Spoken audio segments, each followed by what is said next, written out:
every book in the world, in America, is legal to read. Everything you can say in the world other than causing harm to another human being is legal to say in this country. It has to be under the First Amendment. You can not like it. You can be offended by it. But those two things have to read true. Those are no longer true here.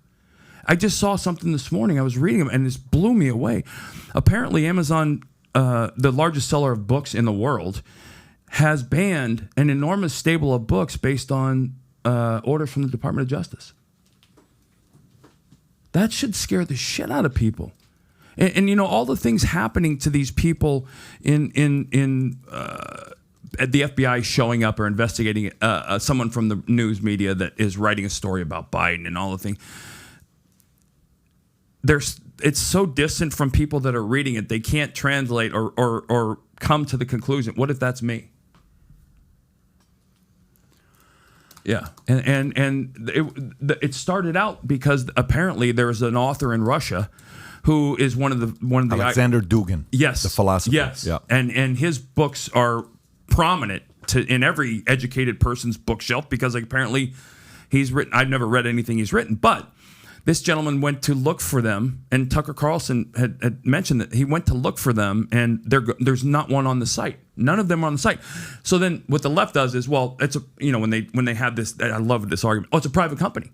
They don't have, well, there's no First Amendment issues until the government is involved in the decision-making process, which is we need you to ban these books. We want you to ban these books. Well, again, a book can't offend you unless you read it. So, and then the throwback is, well, the conservatives in the South are trying to ban books. Well, it's my understanding that the books they're trying to not ban but remove from elementary schools are basically adult pornography or whatever that might be. Now, I could be wrong, but this is we're having, again, Patrick, we're having discussions that 5 years ago we would have just said, no, that'll never happen. And now we're living it. Yeah, that's the scary part. My thing is, in how many times is it like a kid grows up in a family household that parents get a divorce.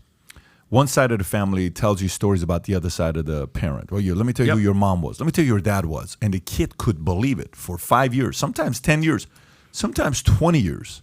And then 20 years later, like, why'd you say that about mom? Why'd you say that about dad? That wasn't true. You made me not like dad for 4 years, right? Because that's what's happening. And the kid is in the middle experiencing mom and dad getting a divorce, and the kid is the one that loses 10, 20 years of his life, right? So to me, I think America is... That's where my pain is. I have four kids. That's where my pain is. Let me tell you, I feel that pain. I mean, I was willing to put, and still willing to put, $5 million on the line if Trump and Obama are willing to do a 3-hour podcast together to figure out a way to get people to come together and talk on what they actually agree on. Because one is the voice for MAGA, the other one is the voice for the left. What can we do to bring them together, right? Because more people are going to sit there and say, this kind of does make sense. America's... MAGA? Especially before... Systemic racism. Yeah. Right? President Obama believes inherent systemic racism in this country, which we know there's racism in this country. There's always going to be racism in this country because we're a free country and you're allowed to be racist. We've marginalized those people. The Klan no longer has a voice at any table that matters to anyone. They still exist. Mm-hmm. But if the left had their way, they would define hate and they would be able to jail people that they deemed were hate speech. That's a perfect example. Is that gets back to MAGA is seen as this ultra racist movement, and President Obama believes this country is systemically racist. Those two things don't have a meet in the middle, right? I mean, we can listen. I am as conservative, fiscally conservative as anybody on the planet. Socially, I don't care.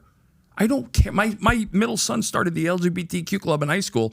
I had kids that were transitioning, coming in and out of my house. My son's house really never ever mattered to me. I didn't care. We opened our home to everybody. I don't care about stuff like that. It has nothing to do with what kind of person you are, or how you treat me, or how I treat you.